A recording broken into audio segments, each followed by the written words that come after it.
Obrigado, pastor. Boa noite a todos, paz de Cristo. Amém. Glória a Deus. Você está feliz com Jesus? Amém. Agora uma pergunta bem importante. Jesus está feliz com você? Amém. Vi alguns que pararam para pensar, não foi? Glória a Deus, glória a Deus. Que noite abençoada, Brian. Muito obrigado. Desde a conversa de manhã, agora à noite, como você nos enriquece. Que coração fantástico, a maneira como você simplifica tudo. Eu queria desistir do meu horário aqui para você continuar. De verdade.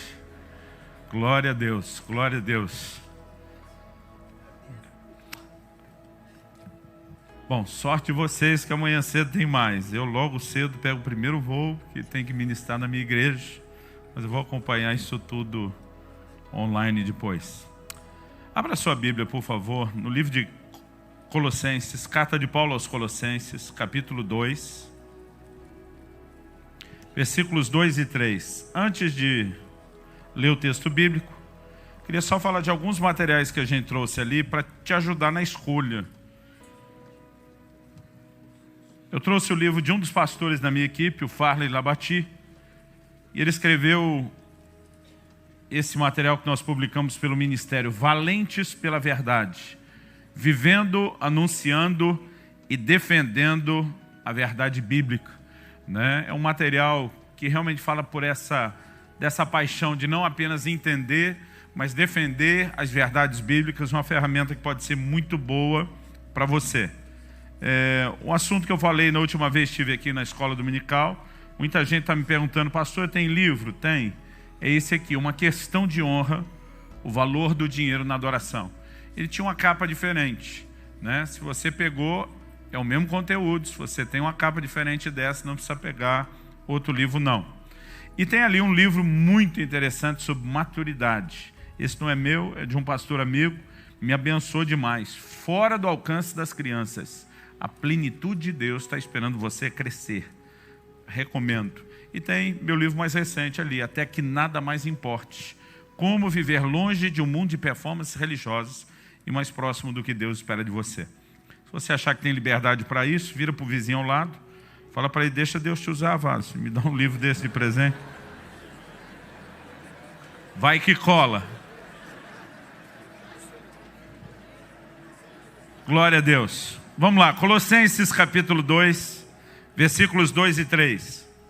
Para que o coração deles seja confortado e vinculado juntamente a amor. E eles tenham toda a riqueza da forte convicção do entendimento, para compreenderem plenamente o mistério de Deus, Cristo, em quem todos os tesouros da sabedoria e do conhecimento estão ocultos. A NVI traduziu o versículo 3, dizendo, nele estão escondidos todos os tesouros da sabedoria e do conhecimento. Pai, pedimos graça, favor do Senhor, a ação e a unção do Teu Espírito, o Espírito da verdade, para que o Senhor nos permita ter mais do que um discurso, mais do que uma palestra, que a Tua palavra alcance mais do que a razão, que ela alcance o nosso coração e que sejam iluminados os olhos do nosso entendimento. Que a Tua palavra cumpra o propósito para o qual foi enviada, como o Senhor disse por boca de Isaías. Nós oramos no nome precioso, santo do Senhor Jesus. Amém. Amém. Eu me lembro de muitas vezes, naquela fase de adolescência e juventude, descobri nos acampamentos das igrejas a tal da caça ao tesouro. Na verdade, nunca foi um tesouro de verdade, né? Mas de alguma forma gerava empolgação, gerava, né, curiosidade, motivação para a gente correr atrás de algo. Mas depois de adulto, eu comecei a descobrir que existem verdadeiras caças ao tesouro, né? Uma reportagem de 2015 do site da BBC fala, né, de um grupo desses caçadores de tesouros que resgataram moedas de ouro de um galeão espanhol que afundou na costa da Flórida. Algo que eles recuperaram em torno de 4,5 milhões de dólares. Né? Pensa numa busca que foi bem recompensada. Essa já é a caça ao tesouro de adulto, de gente grande. Mas na verdade a palavra de Deus fala a respeito de tesouros.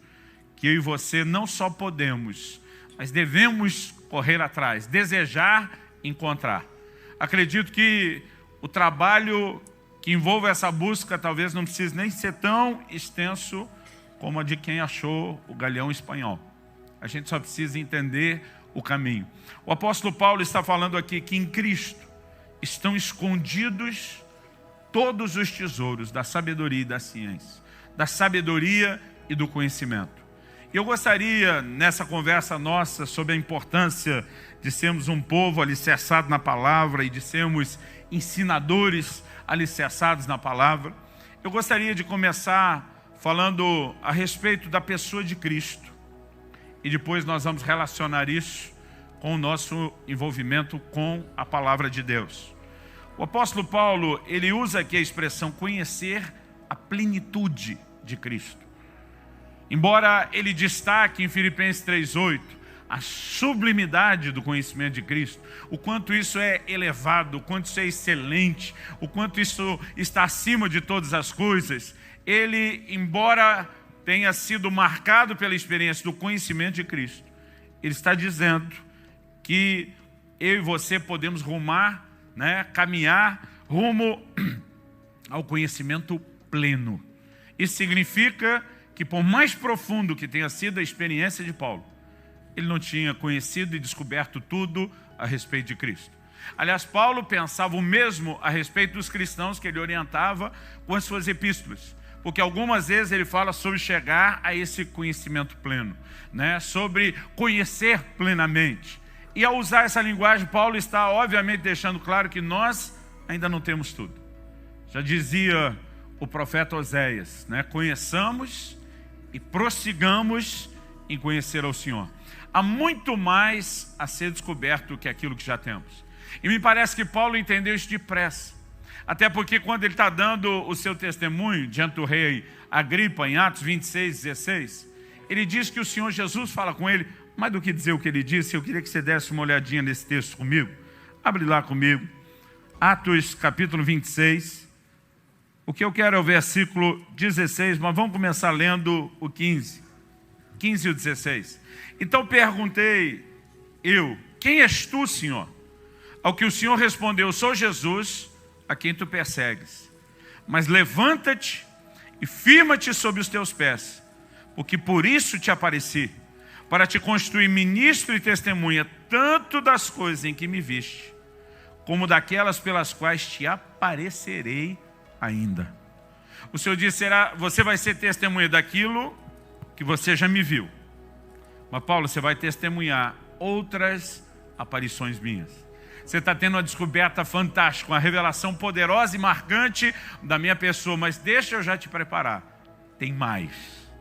Tem muito mais que vai ser liberado sobre sua vida depois.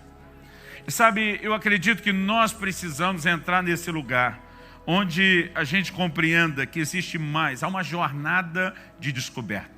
Você pode repetir isso comigo? Digo, uma jornada de descoberta. Outro dia alguém me perguntou, pastor, esse negócio de repetir é espiritual? Eu falei, não, é só didático. É só para te ajudar a lembrar.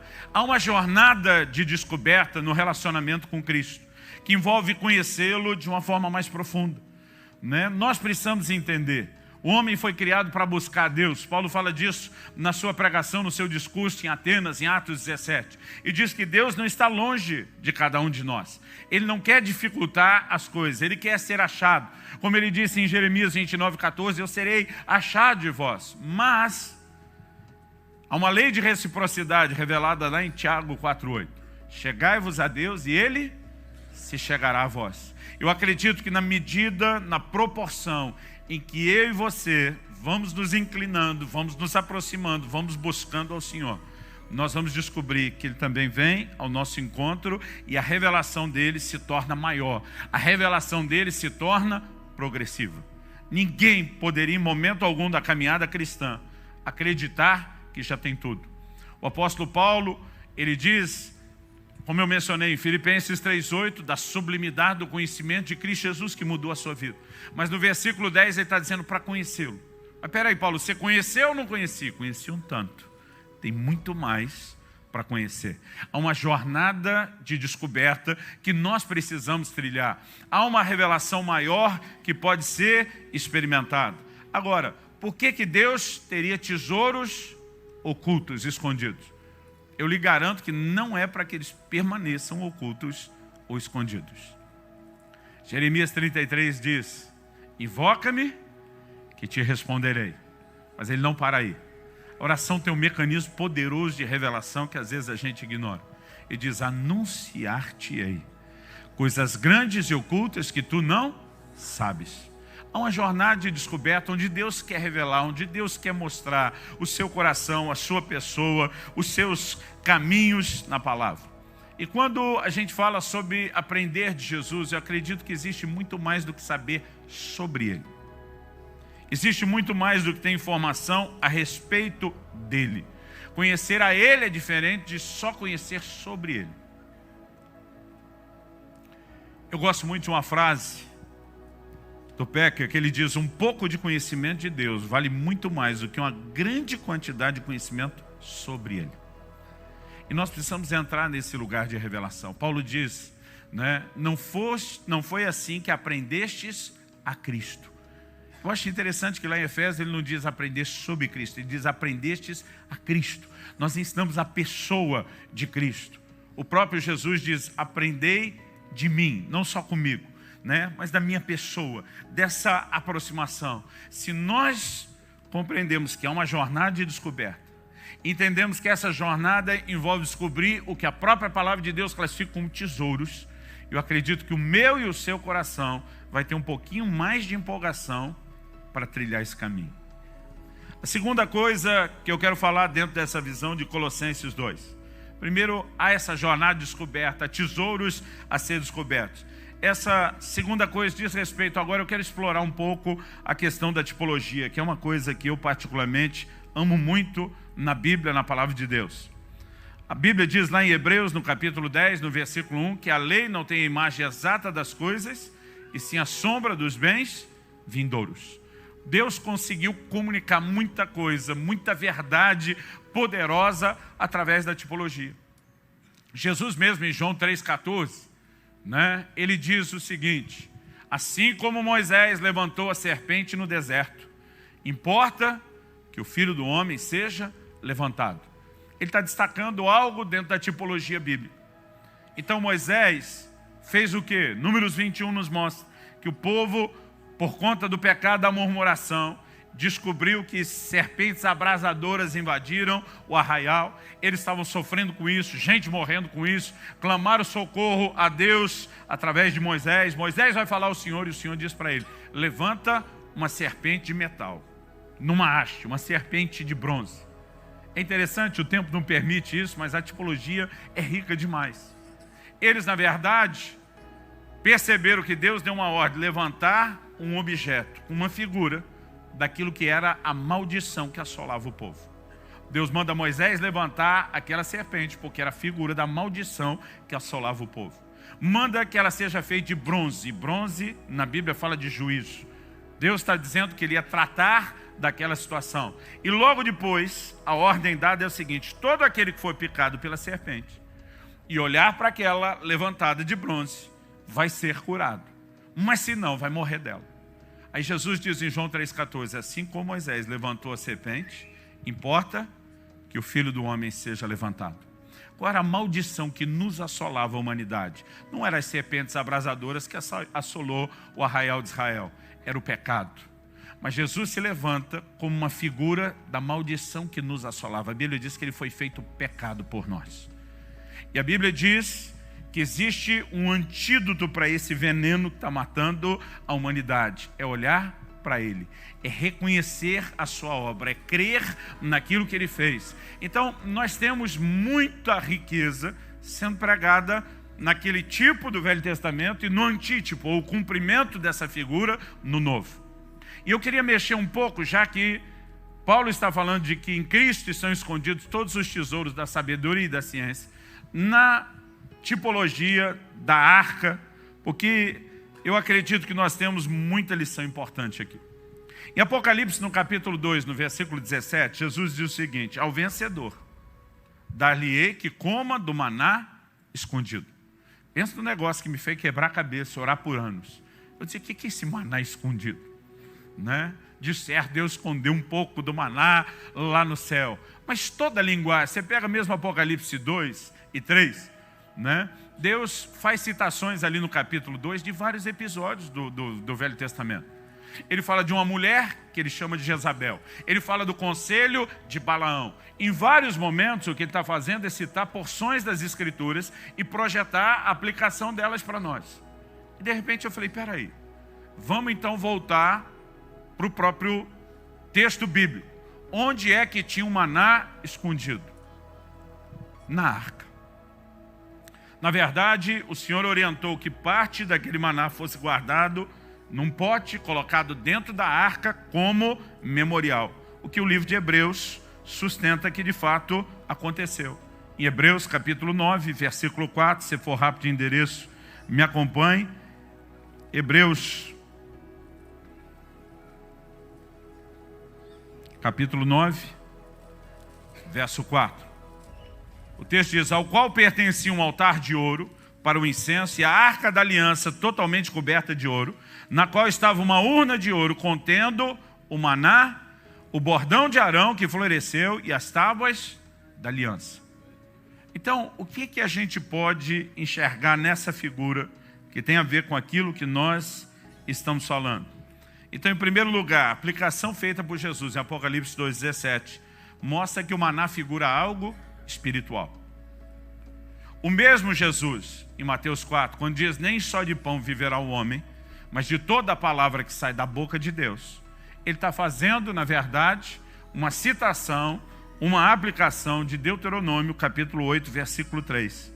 Quando Deus fala a respeito do assunto do maná, através de Moisés, ele diz, ele te humilhou, Deuteronômio 8,3, se você estiver anotando, te deixou ter fome e te sustentou com o maná que tu não conhecias, nem teus pais o conheciam, para te dar a entender que não só de pão viverá o homem, mas de tudo o que procede da boca do Senhor viverá o homem. Jesus faz uma aplicação do que procede da boca do Senhor com de toda a palavra de Deus. O maná é uma figura da palavra de Deus. O maná é uma figura daquilo que procede da boca de Deus e nos alimenta. Mais do que só o pão natural pode sustentar o corpo, ele figura o pão espiritual, aquilo que traz alimento ao nosso espírito. E quando a gente olha para a arca, a gente vê uma outra tipologia. A arca é uma das figuras de Cristo que você vai encontrar no tabernáculo. Em primeiro lugar, ela era madeira revestida de ouro. Quando você estuda a tipologia do Velho Testamento, madeira geralmente representa humanidade. O ouro representa a glória e muitas vezes a divindade. Na combinação desse objeto feito de madeira revestida de ouro, nós temos alguns detalhes. Em Êxodo 25, Deus diz para Moisés, quando ele dá instruções sobre construir o propiciatório, o tampo da arca, Deus diz o seguinte, ali virei a ti e falarei contigo. O lugar, o objeto naquele tabernáculo onde Deus diz que iria manifestar a sua presença era a arca. A arca simbolizava a presença de Deus, razão pela qual ficava reclusa no Santo dos Santos. Em Números, a palavra de Deus nos mostra que quando Israel levantava acampamento e a arca era a primeira a sair, Moisés dizia, levanta-te, Senhor, e sejam dispersos diante de ti os seus inimigos. Quando ela parava para se estabelecer acampamento, volta ao Senhor, encontra repouso entre os milhares de Israel. A arca figurava a presença de Deus. O que é que Jesus veio nos trazer e proporcionar? Ele foi chamado de Emanuel, por que razão? Deus conosco. Ele era a manifestação da presença de Deus no nosso meio, a revelação do Pai no nosso meio. Então, a arca figura, obviamente, a pessoa de Jesus. Agora, por que Jesus mencionou o maná como sendo escondido? Esse maná que foi colocado dentro da arca não tinha uma janela de vidro. Ela era uma caixa de madeira revestida de ouro por dentro e por fora, coberta com uma tampa de ouro maciço, puro. Então, quando se guardava aquele maná ali, ele passava a estar fora do alcance da vista das pessoas. Agora, a única forma de ter acesso a esse maná era se você pudesse, e não era qualquer um que podia, levantar aquela tampa e poder espiar dentro da arca. Deixa eu te dizer, existe tesouros escondidos em Cristo que não serão descobertos com relacionamento à distância, com uma observação de longe, que requer uma aproximação, que requer relacionamento, que requer intimidade, a ponto de algo que você ainda não compreendeu ou entendeu, poder ser mostrado e revelado ao seu coração.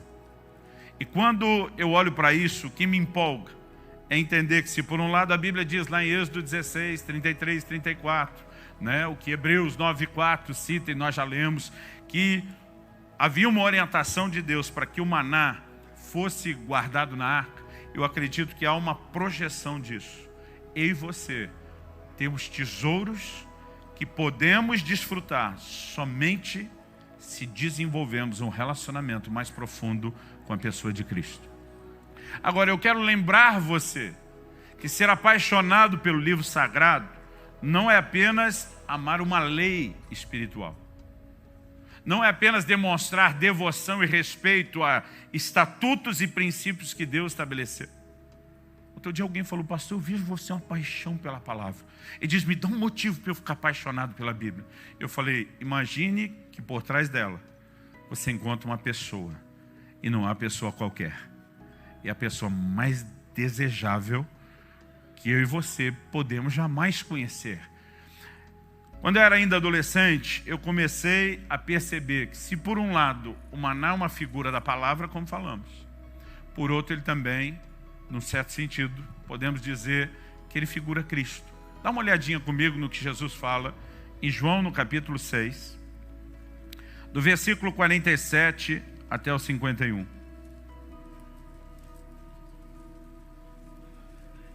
João capítulo 6, do versículo 47 até o 51. Em verdade vos digo, quem crê em mim tem a vida eterna. Eu sou o pão da vida. Vossos pais comeram o maná no deserto e morreram. Este é o pão que desce do céu, para que todo o que dele comer não pereça. Eu sou o pão vivo que desceu do céu. Se alguém dele comer, viverá eternamente. E o pão que eu darei pela vida do mundo é a minha carne. Nós percebemos que Jesus usa a figura do maná para fazer mais do que um paralelo, para fazer um contraste. Ele diz: aquele pão que desceu do céu, eles comeram e morreram. Eu sou o verdadeiro maná. Aquele que quem comer não vai morrer. Pelo contrário, vai encontrar a vida eterna. Eu sou o pão vivo que desceu do céu. E de repente, às vezes eu ficava pensando, mas o maná é uma figura da palavra ou é uma figura de Cristo? Ambos. Você não pode simplesmente separar uma coisa da outra. A revelação do Evangelho de João começa relacionando Jesus, no capítulo 1, com o verbo, a palavra. João 14 diz: e o verbo, a palavra, se fez carne.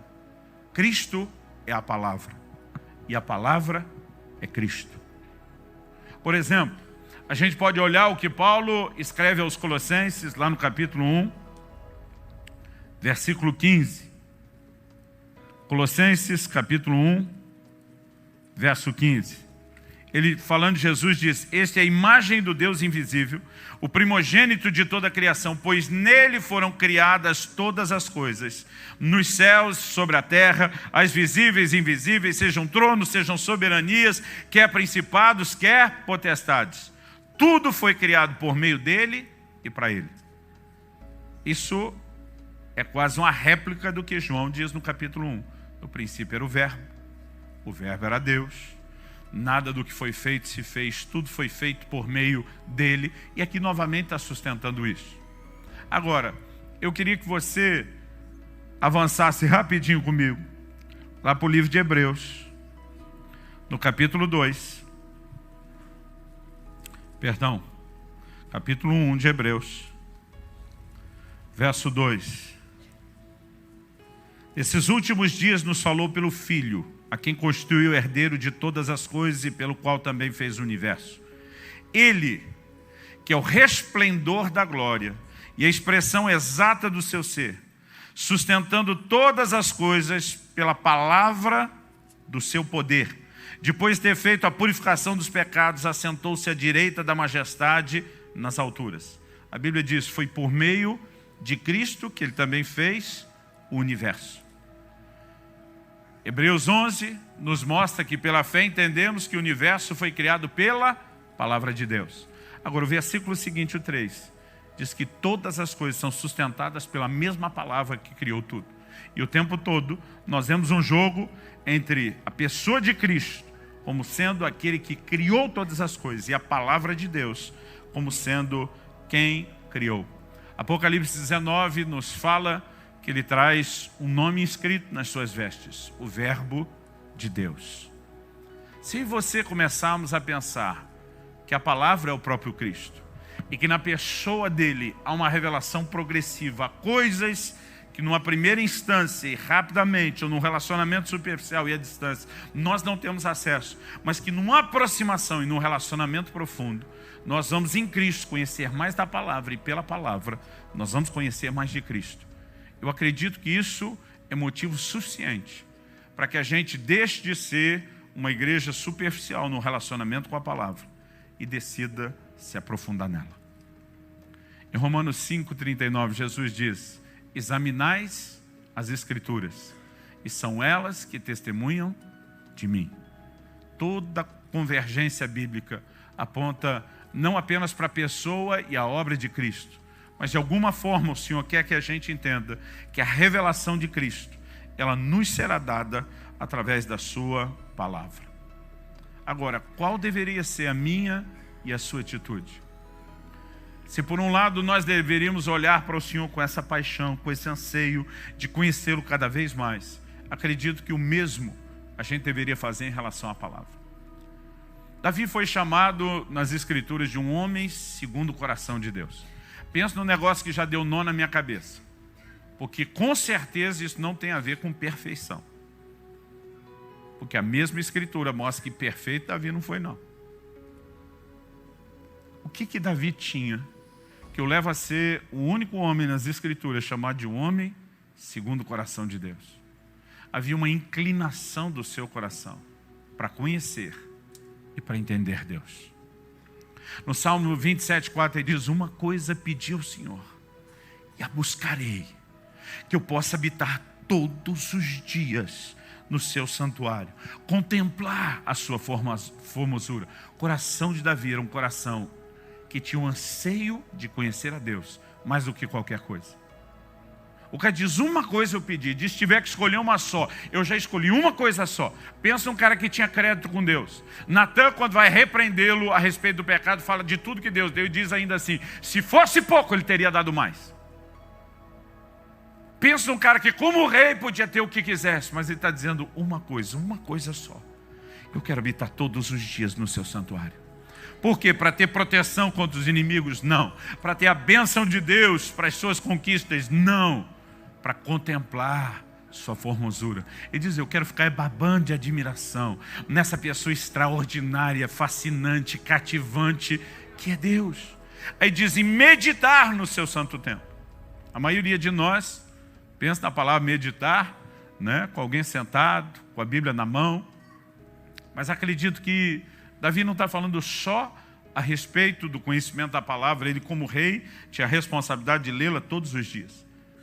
Mas acredito que ele está dizendo, eu quero, uma tradução diz, inquirir no seu santo templo. Uma outra diz, meditar, né?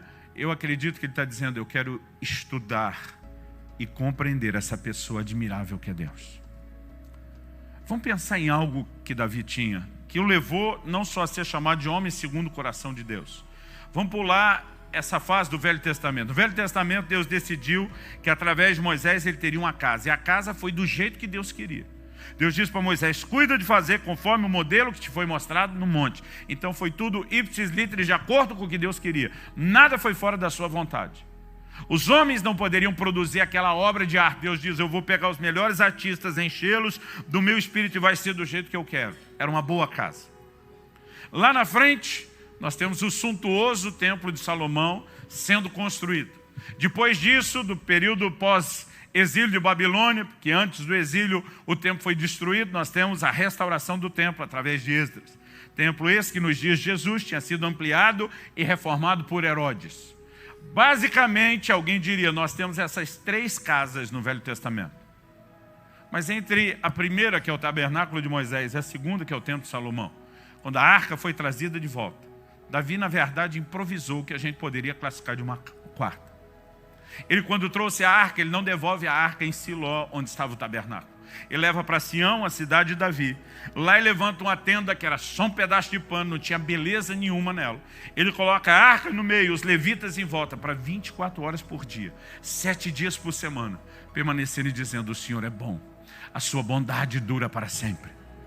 Eles não ficavam pedindo nada, eles estavam ali para adorar a Deus. Quando Davi está dizendo, uma coisa eu peço ao Senhor e a buscarei, que eu possa habitar todos os dias. Eu penso que ele está externando, eu não queria estar em alguns turnos com os levitas. Eu queria estar lá 24/7. Eu queria não sair daquele lugar. Isso é o que eu mais queria. Agora, sabe o que é engraçado? Davi era frustrado com aquela casa simples demais que ele levantou para Deus. O Salmo 132 nos fala de votos que ele fez. Não darei sono aos meus olhos, nem repouso às minhas pálpebras, até que eu encontre morada para o Senhor. Ele disse para Natan, não é justo eu morar num palácio, a casa de Deus está numa tenda. Ele queria porque queria fazer algo diferente e não pôde. O Senhor disse, quem vai construindo é você, seu filho. E ele demonstrava a frustração de ver a presença de Deus confinada naquela tenda. Mas quando você chega no Novo Testamento, Atos 15, Concílio de Jerusalém, eles citam uma profecia de Amós, com aplicação para a igreja neotestamentária, envolvendo agora o avanço da igreja no meio dos gentios. E ele diz, é dessa forma que vai se cumprir o que foi dito pelo profeta. Depois daqueles dias virei, diz o Senhor, e reedificarei o tabernáculo de Davi que está caído.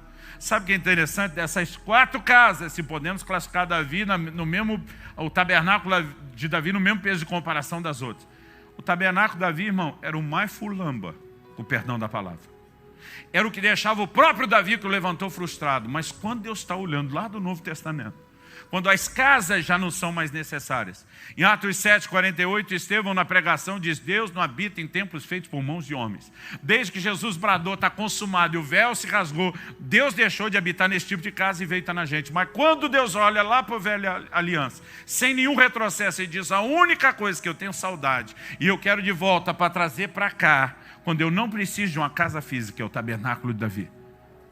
Por que Deus está dizendo? Porque o que eu quero trazer de lá não era a beleza do prédio, que eu não necessito. Era o Espírito que moveu Davi e os que ele levantou a me desejarem mais do que qualquer outra coisa. Agora preste atenção, esse mesmo Davi, dá uma olhadinha comigo no Salmo 19. Salmo 19. A partir do verso 7. Esse mesmo Davi diz o seguinte, a lei do Senhor é perfeita e restaura a alma. O testemunho do Senhor é fiel e dá sabedoria aos simples. Os preceitos do Senhor são retos e alegram o coração. O mandamento do Senhor é puro e ilumina os olhos. O temor do Senhor é límpido e permanece para sempre. Os juízos do Senhor são verdadeiros e todos igualmente justos. Agora olha o 10. São mais desejáveis, diga comigo, desejáveis. São mais desejáveis do que o ouro, mais do que muito ouro depurado, e são mais doces do que o mel e o destilar dos favos. Esse camarada que era apaixonado por Deus, fascinado por essa pessoa que ele dizia, eu quero buscá-lo e conhecê-lo, demonstrava o mesmo nível de empolgação e desejo e atração pela palavra de Deus. Você olha um apóstolo Paulo, que demonstra uma fascinação extraordinária quando começa a descrever a sublimidade do conhecimento de Cristo Jesus. E diz a ponto de aquilo que antes era importante, tinha valor, era lucro, perder completamente a sua importância e transformar em perda pelo lugar de importância que Cristo ocupou.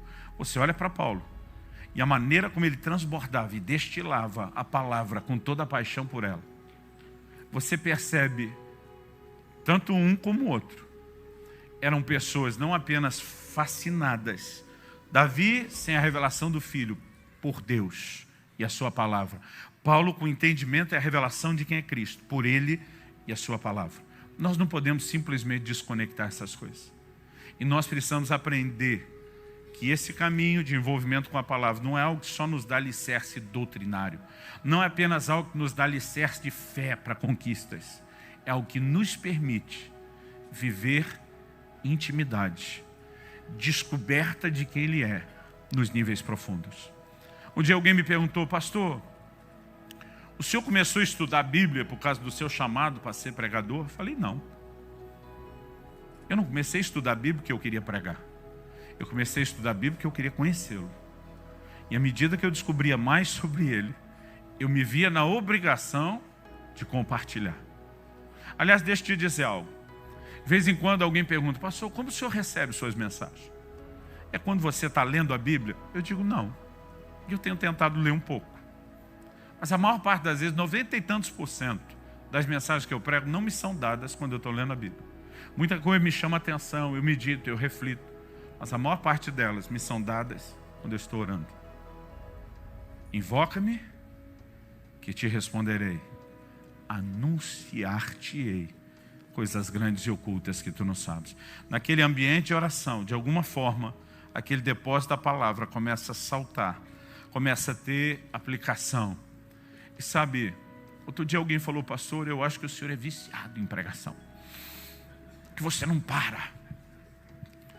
Eu falei: eu não sou viciado na pregação, mas eu vou te dizer, eu sou apaixonado pela revelação da palavra. Eu sou apaixonado pela unção profética que nos permite ser porta-vozes de Deus.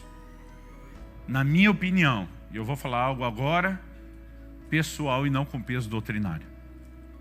Eu muitas vezes tenho dito para minha esposa, para os meus pastores, eu digo para eles: olha, nada me parece refletir o mais profundo nível de comunhão e intimidade que eu possa ter com Deus. Não importa se é aquela experiência de você na oração ser quebrantado, chorar, de você na adoração, né, ir lá para as galáxias. Não importa aquela experiência com poder, com unção do Espírito, os milagres que eu já vi, as operações com os dons, de tudo que eu experimento, para mim.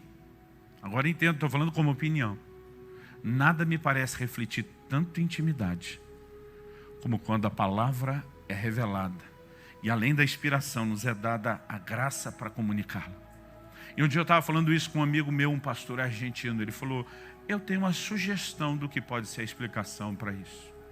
Ele disse: quando lá no livro de Cantares a gente lê o clamor da noiva: beija-me com os beijos da tua boca, você não faz o paralelo do relacionamento do noivo e a noiva, Cristo e a igreja, com uma relação de contato físico. Ele diz: mas aquilo que expressa a intimidade dos dois, pensa na projeção disso para o reino espiritual. Ele diz: quando você consegue conectar a sua boca com a dele e receber as palavras dele para transmitir, isso, na minha opinião, disse esse meu amigo Gustavo Lara, ele diz, é uma das maiores expressões de intimidade. Irmão, há um lugar em Deus onde eu e você podemos viver, que é mais do que conhecer doutrina, é mais do que transbordar um conhecimento que faz a gente ficar metido, é a gente crescer na comunhão com uma pessoa, é a gente começar a descobrir coisas profundas e extraordinárias, não só a respeito dele, mas é você ter a revelação dele. Eu não preciso de nenhuma outra motivação para continuar querendo entrar nesse lugar dos tesouros escondidos. Não foi revelado tudo de uma vez. Deus não entregou tudo pronto e de mão beijada. Se eu e você queremos espiar dentro da arca, nós vamos ter que estar perto e ter intimidade o suficiente para que esses tesouros sejam acessados. Não leia a Bíblia correndo. Não leia a Bíblia com pressa. Eu às vezes fico horas num versículo só. Meu filho um dia falou, pai, defina a sua meditação na Bíblia. Eu falei, é conversar com o versículo, eu leio. Aí eu leio de novo, eu leio outra vez, eu oro. Eu leio mais, eu oro de novo. Às vezes eu começo a questionar algumas coisas, eu oro. E sabe, é impressionante. Aquilo que você não consegue alcançar só com a sua capacidade lógica, por melhor que seja. E aquilo que Deus traz por revelação. Eu amo aquele versículo que o Brian citou.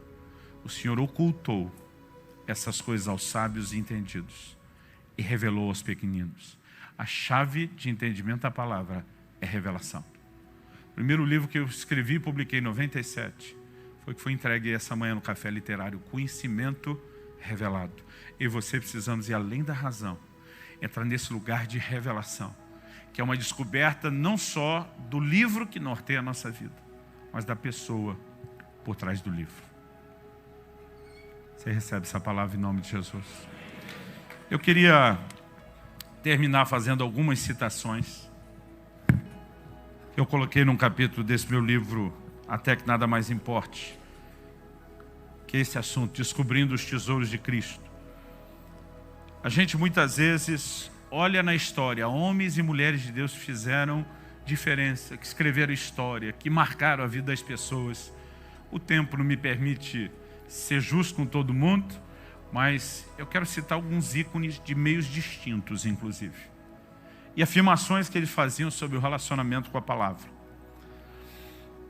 Agostinho, nossa fé é alimentada pelo que está claro nas Escrituras e testada pelo que é obscuro. Martinho Lutero, minha consciência é escrava da palavra de Deus. João Calvino, a Bíblia é o cetro pelo qual o Rei Celestial governa a sua igreja. John Wesley, todo o conhecimento que você deseja ter está em um único livro, a Bíblia. Quero conhecer uma coisa, o caminho para o próprio céu. O próprio Deus dignou-se a ensinar o caminho. Ele o escreveu em um livro. Ó, dá-me esse livro a qualquer preço. Dá-me o livro de Deus. George Miller, o vigor de nossa vida espiritual está na proporção exata do lugar que a Bíblia ocupa em nossa vida e nossos pensamentos. A maneira como estudamos essa palavra é uma questão da mais profunda importância. A parte mais cedo do dia que nos for disponível deve ser dedicada à meditação nas Escrituras. Devemos alimentar nosso homem interior na palavra. Charles Spurgeon, o apetite da palavra de Deus aumenta naqueles que se alimentam dela. Porque você lê tanto a Bíblia, porque não tem o tempo de ler mais. Mude. Ou esse livro me afasta do pecado, ou o pecado me afastará desse livro. Smith Wigglesworth, o apóstolo da fé, um dos maiores ícones do movimento pentecostal. Enche o seu coração e a sua mente com a palavra de Deus. Você precisa estar ensopado com a palavra de Deus, tão cheio dela que você mesmo seja uma carta viva, conhecida e lida por todos os homens. Os crentes são fortes apenas quando a palavra de Deus habita neles. Tozer, nunca vi um cristão útil que não fosse estudante da Bíblia. John Flavel, puritano, as Escrituras ensinam-nos a melhor maneira de viver, a mais nobre forma de sofrer e o modo mais confortável de morrer. A maior parte dessas pessoas tinha um relacionamento único, singular com a palavra. Eu acredito que se eu e você queremos não apenas conhecê-lo melhor, mas transbordá-lo melhor na vida de outros, nós precisamos desenvolver esse relacionamento íntimo e profundo com a palavra. Amém? Vamos ficar em pé para parecer que está acabando. E que a gente levasse em conta aqui, só antes de terminar. Colossenses 3,16 diz: habite ricamente em vós a palavra de Cristo. Eu entendo que isso é uma ordem. Eu entendo isso como um imperativo. Paulo não deu um hashtag fica a dica. É mandamento. E o não cumprimento do mandamento é a definição bíblica de pecado. Ou seja, não tem aquele tipo de crente bom que se enche da palavra e o crente mais ou menos que diz, não, já que é opcional, não vou fazer. Ou você faz, ou você faz. Se não está fazendo, está pecando. Não tem meio termo. Mas eu gostaria que nós pudéssemos nessa hora orar e dizer, Senhor, eu quero que os meus olhos se abram. Eu quero ser cada vez mais atraído à sua pessoa e à sua palavra. Eu não quero estudá-lo só de forma intelectual. Eu quero ter um relacionamento transformador com a tua palavra. E eu quero conhecer plenamente o seu mistério, Deus, que é Cristo. E para conhecer plenamente o que eu ainda não tenho, eu tenho que acessar esses tesouros da sabedoria e da ciência. Pai, nós suplicamos graça. Graça para entrar numa jornada ainda mais profunda de descoberta e revelação da tua pessoa. Graça para acessar o maná escondido que o Senhor tem, não apenas como algo que se espera um tempo, mas para aqueles que passaram de fase. Quando o Senhor diz ao vencedor, o Senhor está dizendo não será toda e qualquer pessoa que terá acesso imediato a eles. Pai, nós queremos estar entre esses que desenvolvem um relacionamento mais profundo, um relacionamento mais próximo. Nós queremos os tesouros escondidos da sabedoria e da ciência em Cristo. Não aquilo que se recebe, experimenta apenas com conhecimento natural, às vezes até mesmo debaixo da influência e do peso mundano e carnal. Nós queremos a revelação da pessoa de Cristo. Nós queremos a revelação da Tua Palavra e oramos por um tempo novo, onde possamos mais do que nos preparar para cumprir a missão, mais do que ser responsáveis para ensinar bem, nós queremos viver bem o relacionamento com a Palavra e depois transbordar.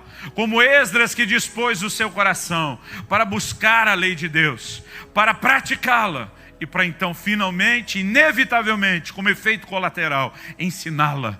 Nós queremos viver de forma que inspire as pessoas à nossa volta, a não apenas crerem e obedecerem o Teu livro, mas a amarem, a respeitarem e a desejarem a Tua Palavra.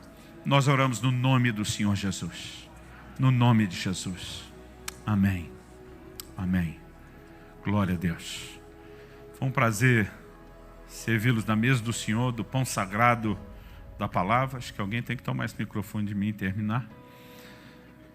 E que Deus abençoe ricamente, ricamente a sua vida e te abençoe nessa jornada de descoberta dos tesouros escondidos em Cristo, em nome de Jesus. Amém?